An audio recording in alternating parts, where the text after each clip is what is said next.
नमस्कार दोस्तों, स्वागत है आप सभी का हमारे चैनल पर। अभी तक की सारी बड़ी और जरूरी खबरें हम आपके लिए लेकर आए, तो चलेंगे एक एक बड़ी खबर की और। लेकिन उससे पहले अगर आप भी चाइना को भारत के सामने रोते हुए देखना चाहते हैं दोस्तों, और मानते हैं कि मोदी जी है तो हर चीज मुमकिन है, तो अभी कर दीजिए इस वीडियो को लाइक, चैनल को कर दीजिए सब्सक्राइब, बेल आइकन दबाइए, साथ ही कमेंट बॉक्स में लिख दीजिएगा जय हिंद। जी हाँ दोस्तों, तो चलते पहली बड़ी खबर की और, जहाँ आपको बताएंगे कि चाइना ने कल फिर उकसावे पूर्ण कार्यवाही की थी। जी हां दोस्तों, जिसको लेकर भारतीय जवानों ने फिर क्या क्या बताएंगे आपको पूरी खबर, साथ ही बताएंगे जहां पर भारत चीन सीमा विवाद को लेकर राजनाथ सिंह जाएंगे अहम सम्मेलन में। जी हां दोस्तों, बताएंगे कौन से देश जाएंगे वो, साथ ही बताएंगे आपको जहां पर चीन को उसी की भाषा में भारतीय सेना ने सिखाया पाठ। जी हां दोस्तों, दोनों तरफ टैंक, एंटी टैंक मिसाइलें तैनात कर दी है, बताएंगे पूरी खबर। साथ ही बताएंगे जहां पर चाइना के इस घुसपैठ को लेकर अमेरिका का क्या बयान आया है दोस्तों, बताएंगे क्या क्या उन्होंने। साथ ही बताएंगे जहां पर चीन को जवाब देने के लिए भारत के साथ आए 4 अन्य देश, वो कौन कौन से देश हैं, तो जानने के लिए बने रहेगा हमारे साथ। साथ ही अगर आप भी त्योहारों में अपने घर जाना चाहते हैं दोस्तों, तो रेल मंत्रालय की ओर से बड़ी खबर आ रही है ट्रेन चलाने के लेकर, बताएंगे कब से चलेगी ट्रेनें। साथ ही अगर आपकी भी बेटी है दोस्तों, तो उसका भविष्य हो सकता है सुरक्षित।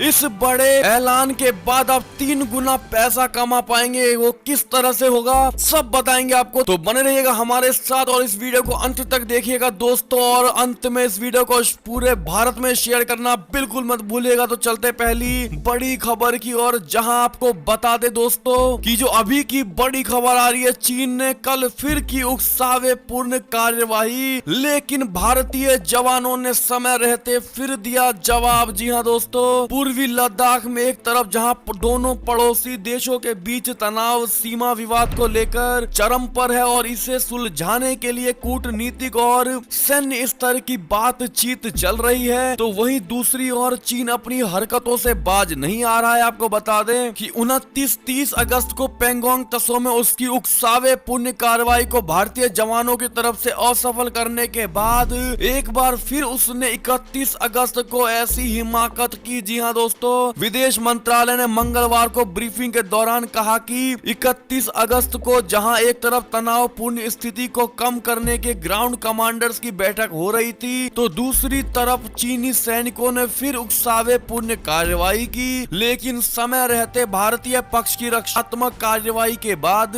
एक तरफा वस्तु स्थिति बदलने का उसका नापाक मंसूबा सफल नहीं हो पाया। जी हां दोस्तों, ऐसे में फिर एक बार हमारे भारतीय सेना कामयाब होती हुई दिखाई दी दोस्तों, और चाइना के इस घुसपैठ को पूरी तरह से खगेल कर भारत की सीमा से अलग कर दिया। ऐसे में दोस्तों अपने भारतीय सेना के इस शौर्य और पराक्रम को लेकर धन्यवाद जरूर कह दीजिएगा दोस्तों। और ऐसे में चाइना को किस प्रकार से मजा चखाना चाहिए बताना मत भूलेगा। अगर आपके पास भी कोई विचार है तो एक और खबर की ओर चलें, तो भारत चीन सीमा विवाद के बीच एक अहम सम्मेलन में भाग लेने आज रूस जाएंगे राजनाथ सिंह। जी हां दोस्तों, भारत और चीन के बीच बॉर्डर पर तनाव की स्थिति बनी हुई है। इसी बीच रक्षा मंत्री राजनाथ सिंह बुधवार को रूस के मॉस्को के लिए रवाना होंगे। राजनाथ सिंह का ये दौरा 3 दिन का होने वाला है, जहां पर उन्हें शंघाई कॉर्पोरेशन ऑर्गेनाइजेशन के सदस्य देशों के रक्षा मंत्रियों की बैठक में हिस्सा लेना है। रक्षा मंत्रालय ने मंगलवार को ये जानकारी दी। रक्षा मंत्री का कार्यालय ने कहा, रक्षा मंत्री राजनाथ सिंह आज रूस की 3 दिवसीय यात्रा पर मॉस्को के लिए रवाना होंगे। वो अपनी यात्रा के दौरान शंघाई सहयोग संगठन के रक्षा मंत्रियों की बैठक में भाग लेंगे। जी हां दोस्तों, आपको बता दें कि इससे पहले भी जब चीन के साथ गलवान घाटी में विवाद हुआ था, तब भी राजनाथ सिंह रूस के दौरे पर गए थे। ऐसे में दोस्तों फिर चाइना को लेकर अहम बैठक होने वाली है और एक नया डिसीजन लिया जाएगा दोस्तों। वो जो भी डिसीजन होगा हम आपको तुरंत बताएंगे। अगर आप भी हमारे चैनल पर नए हैं दोस्तों, तो चैनल को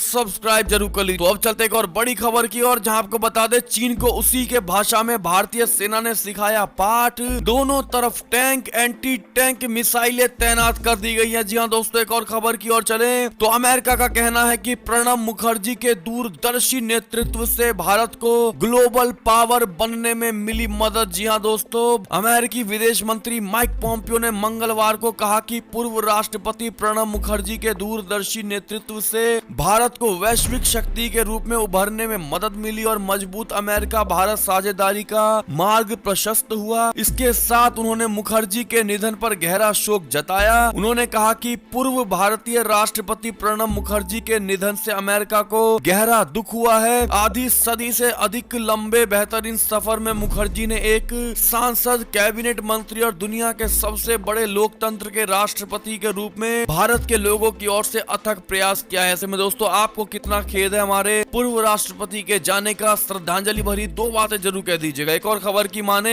तो रेल मंत्री पीयूष गोयल का कहना है कि अमेरिका के साथ रणनीतिक भागीदारी के लिए नए दरवाजे खोलेगा व्यापार सौदा। जी हाँ दोस्तों, एक और खबर की माने तो विदेश मंत्रालय की चीन को दो टूक, अपने सैनिकों को अनुशासन और नियंत्रण में रखे। जी हाँ दोस्तों, आपको बता दें पिछले 3 महीने से ज्यादा समय से चल रहे भारत और चीन के बीच सीमा विवाद में चीनी पक्ष की हरकतों पर विदेश मंत्रालय ने अपना पक्ष रखा है। मंत्रालय ने कहा है कि भारत वार्ता के जरिए विवाद निपटाने के लिए प्रतिबद्ध है, लेकिन चीन को अपनी हरकतों पर लगाम लगानी होगी। विदेश मंत्रालय ने मंगलवार को ये बात कही है। ऐसे में दोस्तों आप कितने उनकी बातों का समर्थन करते हैं बताइएगा जरूर। एक और खबर की माने तो जम्मू कश्मीर से खबर आ रही है कि पूंछ में तलाशी अभियान के दौरान भारी मात्रा में हथियार और गोला बारूद बरामद हुए हैं। जी हाँ दोस्तों, ये भी बड़ी खबर आ रही थी जम्मू कश्मीर से। एक और खबर की माने तो भारत चीन सैन्य तनाव के बीच अमेरिका का आया बयान, अब ड्रैगन की खैर नहीं। जी हाँ दोस्तों, माइक पोम्पियो जो कि अमेरिका के विदेश मंत्री है, उनका ये नया बयान आया है। दोस्तों आपको बता दें उन्होंने कहा कि दक्षिण चीन सागर में वो अमेरिका को आंखें दिखा रहा है। चीन ने हांगकांग में भी उसकी आजादी को खत्म करके हुए पश्चिमी देशों से तनातनी बढ़ा लिया है। इतना ही नहीं, हांगकांग में नए कानून का विरोध करने वाले सैकड़ों लोगों को हिरासत में ले लिया है और अब फिर से भारत में घुसपैठ करने की कोशिश कर रही है। और ऐसे में अगर चाइना का यही रवैया आगे भी रहा तो कोई भी देश चाइना को बख्शने वाला नहीं है और अमेरिका सबसे पहले इसकी आलोचना के साथ इससे वार करेगा। ऐसे में दोस्तों ये साफ धमकी भरी बातें कही गई हैं अमेरिकी विदेश मंत्री की ओर से। ऐसे में दोस्तों आप कितने सहमत करते हैं इनकी बातों से बताइएगा जरूर। एक और खबर की माने तो चीन को जवाब देने के लिए भारत, ऑस्ट्रेलिया, जापान के साथ नाटो जैसा गठबंधन करना चाहता है अमेरिका। जी हाँ दोस्तों, स्टीफन बेगुन का ये बड़ा बयान। बता दे संयुक्त राज्य अमेरिका भारत प्रशांत क्षेत्र के देशों के साथ अपनी घनिष्ठ रक्षा संबंधों को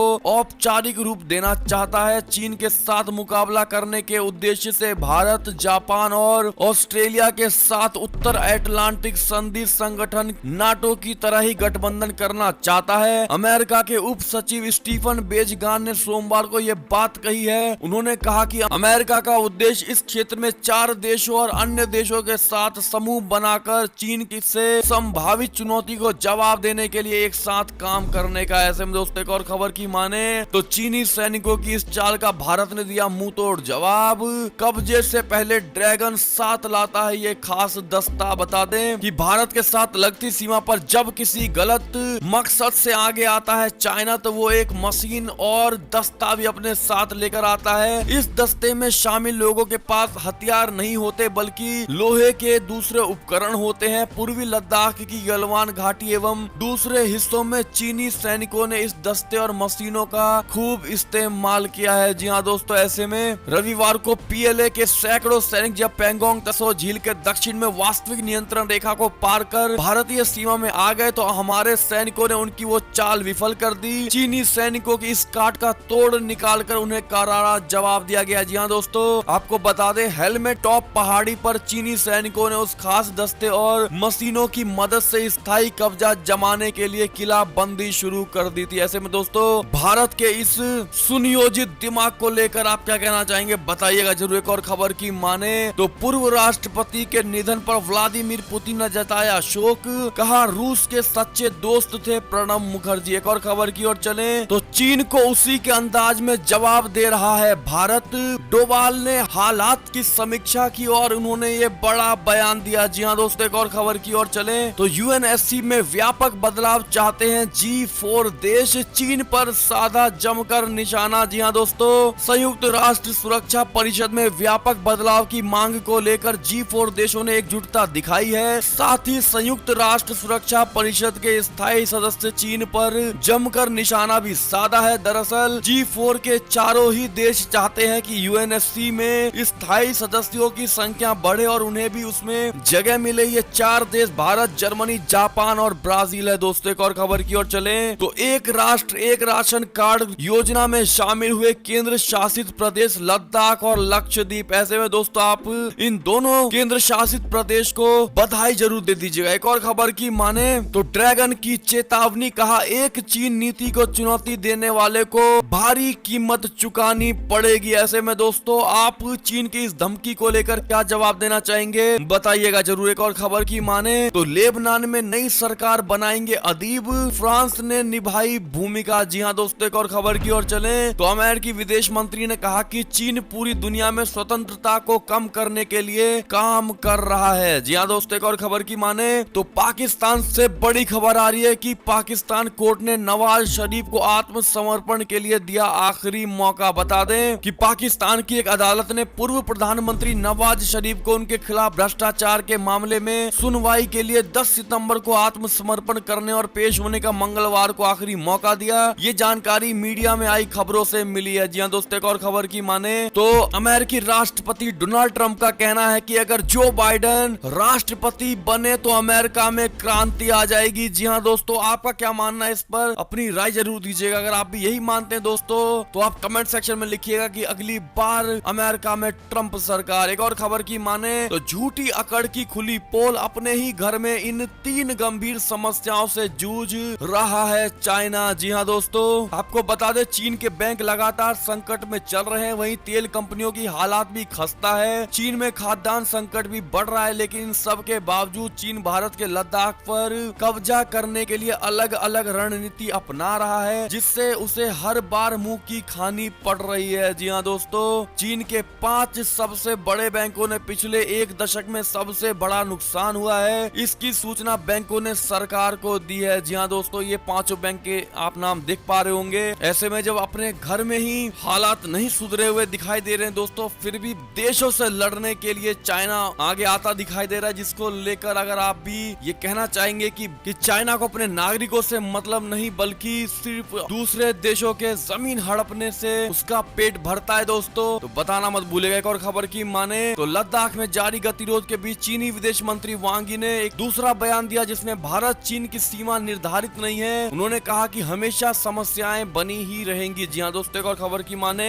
तो WHO की चेतावनी, बढ़ते संक्रमण के बीच लॉकडाउन को तेजी से खोलना विनाशकारी होगा। जी हाँ दोस्तों एक और खबर की माने तो भारतीय सेना की कार्रवाई से बौखलाया चीन, बोला 70 साल में 1 इंच विदेश जमीन पर नहीं किया कब्जा। जी हाँ दोस्तों पूर्वी लद्दाख में वास्तविक नियंत्रण रेखा पर तनाव के लिए चीन ने भारत को ही जिम्मेदार ठहरा दिया, जो कि एक बड़ा ही हास्यास्पद बात कही गई है चाइना की ओर से दोस्तों। साथ ही बीजिंग ने कहा है कि भारत और चीनी सैन्य बयान अलग अलग थे, वहाँ केवल एक सच्चाई और तथ्य था। चीनी विदेश मंत्रालय के प्रवक्ता हुआ चुनिंग ने कहा है कि नए चीन के इतिहास में उसने कभी भी दूसरे देश के क्षेत्र में 1 इंच भी कब्जा नहीं किया। बीजिंग ने कहा है कि भारत को चीन की चिंताओं की गंभीरता से लेना चाहिए और सीमा पर शांति कायम करने में योगदान देना चाहिए। ऐसे में दोस्तों चाइना की ओर से ये वही मुहावरा हो गया जहां पर एक तो चोरी ऊपर से सीना चोरी वाली बात है दोस्तों। आप क्या कहना चाहेंगे इस प्रकार की चाइना की व्याख्यान पर, बताइएगा जरूर। और खबर की माने तो घुसपैठ की चाल नाकाम होते ही चीन तिलमिलाया, अब करने लगा बातचीत की पेशकश। जी हाँ दोस्तों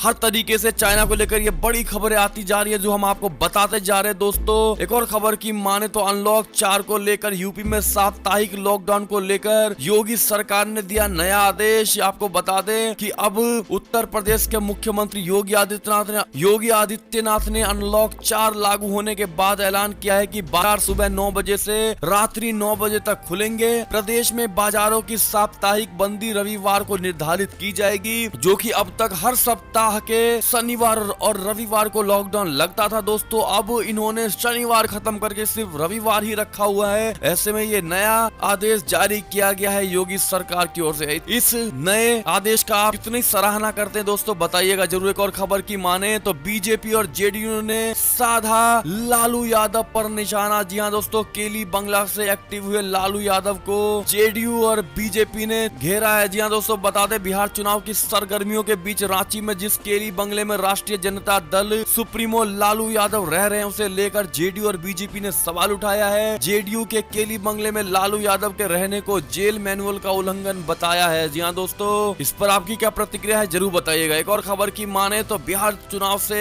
पहले लालू को एक और झटका लगता दिखाई दे रहा है दोस्तों। आरजेडी छोड़ जेडीयू में शामिल हुआ एक और विधायक। ऐसे में दोस्तों आप बिहार में किसकी सरकार बनते हुए देखना चाहेंगे दोस्तों, बताना मत भूलिएगा। अगर आप भी चाहते हैं कि बीजेपी की ही सरकार बने तो मुख्यमंत्री कौन होना चाहिए दोस्तों, जरूर लिखकर बताइएगा। एक और खबर की माने तो रविशंकर प्रसाद ने फेसबुक के मार्क जुकरबर्ग को लिखी चिट्ठी, लगाई एक गंभीर आरोप। बता दें, केंद्रीय मंत्री रविशंकर प्रसाद ने फेसबुक के सीईओ मार्क जकरबर्ग को चिट्ठी लिखकर गंभीर आरोप लगाया है। उन्होंने कहा कि फेसबुक इंडिया में कई बड़े अधिकारी, प्रधानमंत्री और कई कैबिनेट मंत्रियों के प्रति अपशब्द कहते हैं। जी हाँ दोस्तों, एक और खबर माने तो सुकन्या समृद्धि योजना को लेकर ये बड़ी खबर आ रही है कि बेटी का भविष्य होगा सुरक्षित, साथ में 3 गुना होगा पैसा और आप ऐसे कर पाएंगे आवेदन। जी हाँ दोस्तों, आपको बता दें, बेटी के भविष्य को सुरक्षित रखने के साथ साथ अगर आप बेहतर रिटर्न पाना चाहते हैं तो सुकन्या समृद्धि योजना एक बेहतर विकल्प हो सकता है। केंद्र सरकार की इस योजना में लाभार्थी 3 गुने से ज्यादा पैसा वापस पा सकते हैं। यही नहीं, इस योजना में निवेश से आपको टैक्स में भी छूट मिलेगी।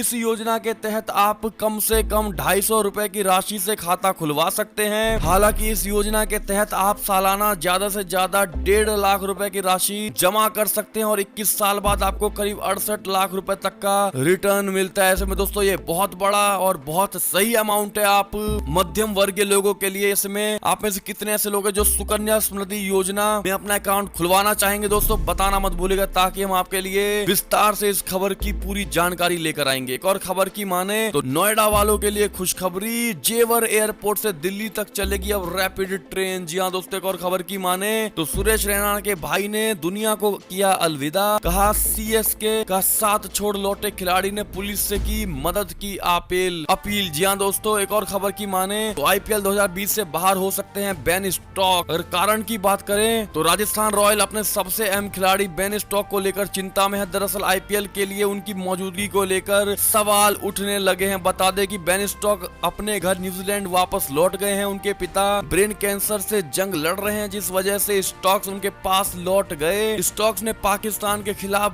भी महज एक मुकाबला खेला और फिर सीरीज से हट गए। ऐसे में दोस्तों आपकी क्या राय है स्टोक्स को लेकर, बताइएगा जरूर। आप लोग आईपीएल को कितना पसंद करते हैं दोस्तों, बताना मत भूलिएगा। और ये थी अब तक की सारी बड़ी खबरें। आपको हमारी खबरें कैसी लगी, आशा करता हूँ अच्छी लगी होगी। अगर जरा भी अच्छी लगी है दोस्तों तो इस वीडियो को अभी अपने भाई बंधुओं में व्हाट्सएप, फेसबुक पूरे भारत में शेयर करना बिल्कुल मत भूलिएगा दोस्तों। और अभी कर दीजिए इस वीडियो को लाइक, चैनल